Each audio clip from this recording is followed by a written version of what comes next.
created a circle of music really with the purpose of creating community. And I wanted it to be a program that had some longevity to it. One of the things that's really different about the Circle of Music is that we don't have a performance orientation, because I wanted to remove as many barriers as I could to people's participation.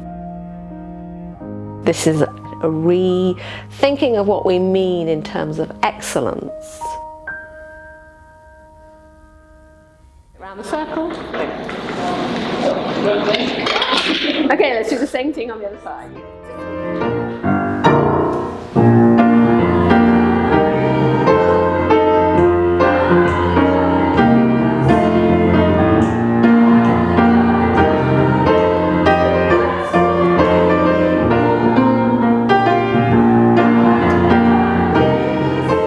This is a really great example of where a research project actually becomes something practical and applicable to the community. Sasha Judson was finishing her Master of Arts in Community Music. She saw this as an opportunity, and it was to be a one-year project that would have fulfilled her MA requirements.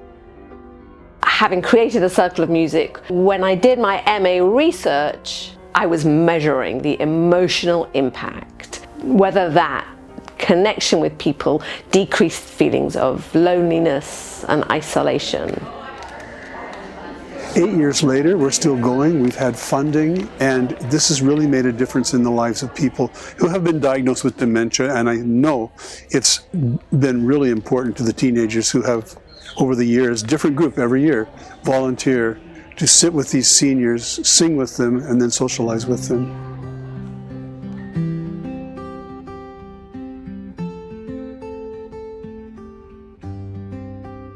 So what's your favorite part of the choir? Mine? Yeah. Singing. Singing? Yeah, of course. I love to sing. I think I've been singing all my life. Yeah, music is a good part of life. Yeah. Isn't it? It is. If you didn't have music, it would be pretty boring. Mm-hmm. Yeah, I agree. Yeah. I love listening to music. I do it every day on my walk to school. Is that right? I do, yeah. Oh, that's wonderful. So especially like when the weather's really nice, I've been listening to... When we see programs like the Circle of Music, really they look at that social support as an underlying success factor, and that is one of the best interventions that you can do to support someone living with dementia, is to encourage them being socially active. You remember the song, well, do you even know this song, Grandfather's Clock? I don't know that song. Sure you Yeah. know? My grandfather's clock Was too large for the shelves, so It's it's about a grandfather clock. Music is known to evoke emotional memory. And what we mean by that is sometimes people living with dementia, it really impacts their shorter term memory. So that's why we find folks may be finding a hard time finding words. They may not remember names. They may be a little disoriented. But if you can tap into that long-term memory, and that's what music does. It has this special, beautiful ability to tap into that emotion that was felt by that person living with dementia while they were in their younger years. So it brings back those good feelings, brings back their youth. And when you combine that with an intergenerational component, having the students, that also brings them back to those younger years. One of the ways that I hoped we would create that real feeling of connectedness and less isolation is by having the same student connected with the same senior couple each week. I always knew that was really important. We're building on the science that says participatory music making, and singing primarily, can awaken a mind with Alzheimer's or dementia. It can open up a window of lucidity and clarity for a period of time through the singing of a song. That's the main purpose of the Circle of Music. Give the caregiver a break, and then invite a teenager to engage so that isolation has been removed now with some social energy. And it's very exciting to watch that. When we first read about this, they said an intergenerational choir, and I wasn't quite sure what that meant. And then we had Evelyn sitting between us, and, who made us feel super welcome, takes care of, making sure Christine's on the right page, and love that aspect of this, sort of having younger people, younger energy, and like a real big open-hearted place. It's comfortable to be here and to sing whether I can sing or not. You have to be very aware and present when you're trying to connect with someone who's living with dementia. And I knew that caregivers give like 75% more caregiving time if they're caregiving for someone living with dementia. So I wanted to see if providing the same teenager to support that senior couple each week allowed caregivers to relax a bit more and connect with one another a bit more, and to reassure the person who was living with dementia that that person who supported them last week was going to be with them this week and next week. I wanted to see how the teenagers would grow from it. What happens in the circle of music, and this is really purposeful, is that the students get to see how these seniors are now, and when they share their stories, the lives that they've lived before, and that really impacts the students.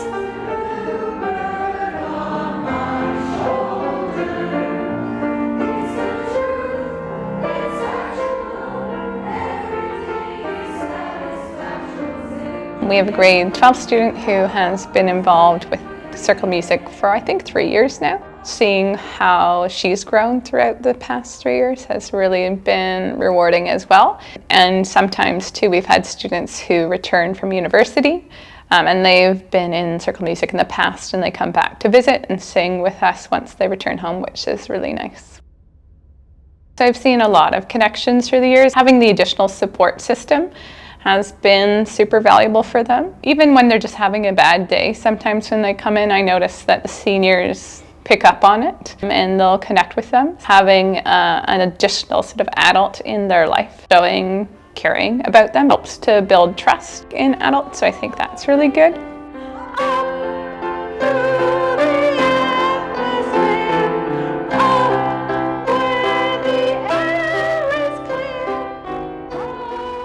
I've been partnered with Mavis, and I feel very connected to her in a sort of fun-loving way I didn't think would be the case.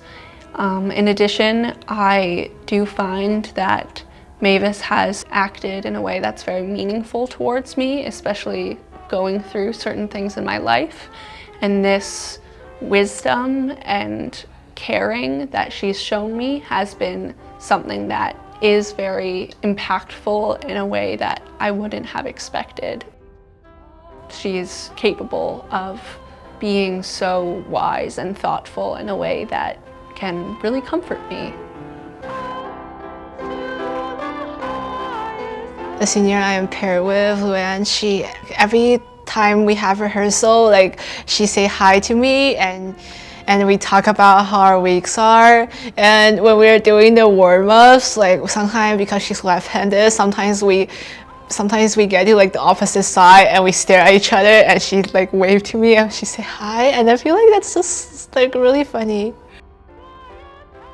Yeah, I didn't expect it, but I made friends with the choir, and especially Luann, and she's really funny, and she's really wise. She has a lot of wise advice for me, and I feel it's really nice.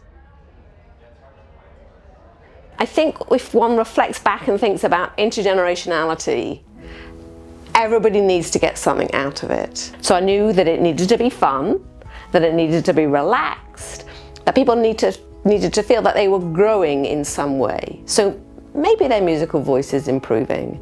Maybe they feel able to participate in a round. Maybe they're finding out that they fit in more in the community than they thought they did. Maybe as a student they're finding out that there's a different adult who remembers that they had a history test last week and asks them how it was. Maybe a teacher liaison sees a student in a different light because they've shown compassion or needed to share with the teacher that they found something difficult. And I think that's important in terms of creating these kind of occasions. So I wanted it to be something that people, yes, felt committed to because other people are expecting them to be there, but also felt committed to because they're getting something out of it. It's Monday, it's Monday until we come here. It's a part of our life or routine. It is, because he loves to sing, so do I. And music is a good tool, shall I say, to soothe the soul for us as caregivers. And also it's good memory work for those that are participating with us. So it's great all around. And we get to know some more people, and the camaraderie in the group is awesome. Very, very nice.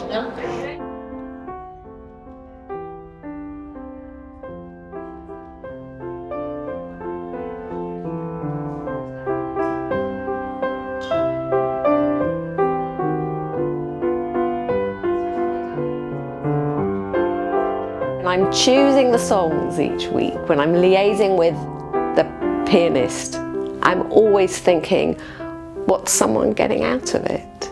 And one of the great joys that I wasn't really expecting to happen has been to see how much pianists grow from being part of it.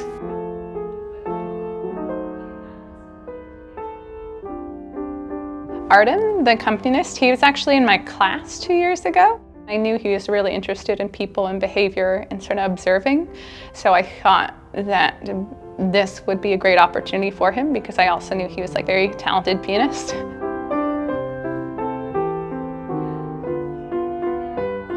I would say being an accompanist is a lot of listening, a lot of leading as well as following. It definitely requires a lot of just connection with the conductor and yourself, like outside of the music, to kind of get that nice connection going. Yeah, it's fun to hear. We do a lot of questions. We go around in a circle and we just ask everyone a question, and it's interesting to hear all the answers, and especially the difference in perspectives between the high schoolers and our more senior members. It's just really interesting to me. A lot of them would have all these experiences. They would recollect their high school lives, the seniors specifically.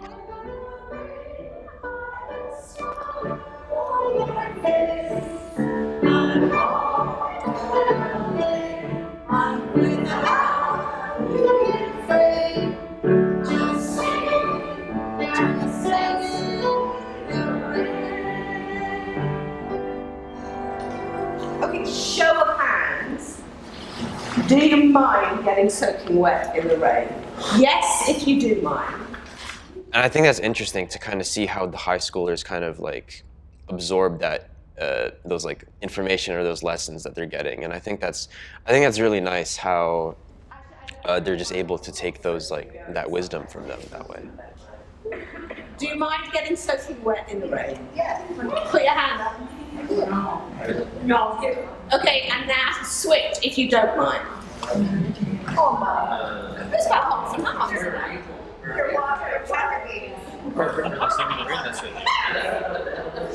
Okay, so let's see. We're going to sing They Can't Take That Away From Me. It's on page 37. I think community music can mean different things to different people, and I think it should. For me, community music is about connecting people within the community who wouldn't otherwise necessarily get to know each other. I'm really interested in the non-performance aspect. We might be doing something wonderful, but we're not performing.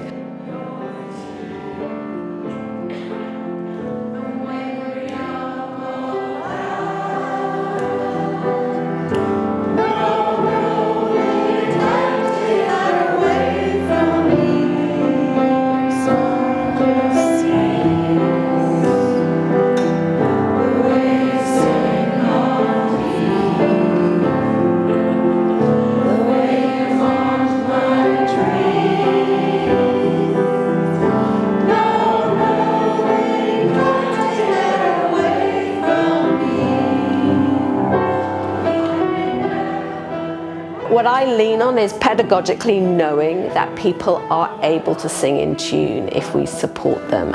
We're born with a natural musical aptitude. We're not all born with a performance gene. We're not all born wanting to be on the stage, but we're all born able to sing in tune and move with rhythm, as long as we support that development. Sasha will ask a question that contextualizes the music. So if we're singing Raindrops Keep Falling on My Head, did anybody bring an umbrella today? Did we need an umbrella today? When was the last time you saw that rain? So that kind of thing gets them in conversational mode, because we know the singing's using another part of the brain, but then when they're asked a question and they have to verbalize an answer, that builds on that. And so there's a real sort of scientific rationale behind how this works in that hour. And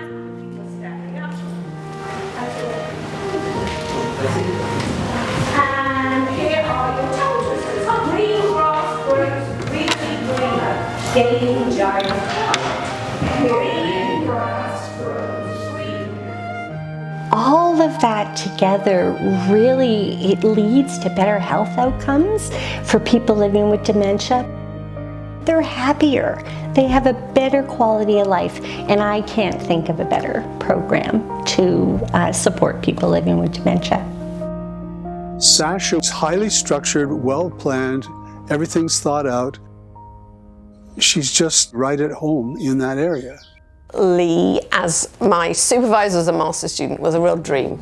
And he's allowed that relationship to really grow and continue to let me run when I know what I'm doing and reach out when I need some guidance or support. He's always been there. I think one needs a mentor when you're doing things like this, so that you're not always relying on your own compass, that you have somebody else's input too.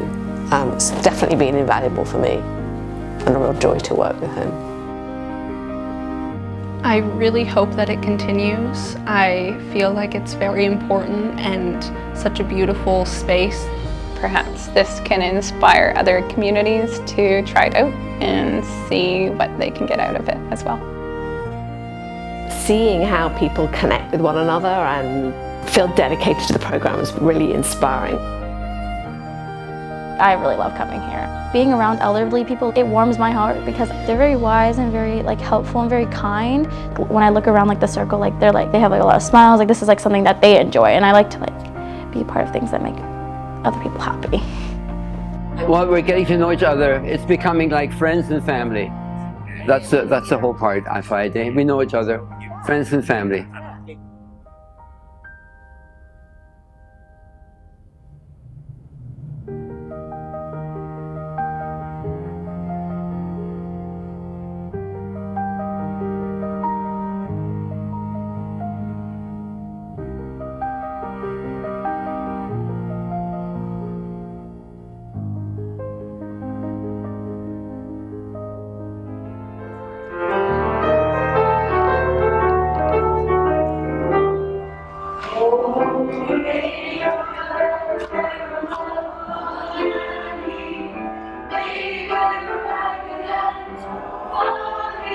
Thank you.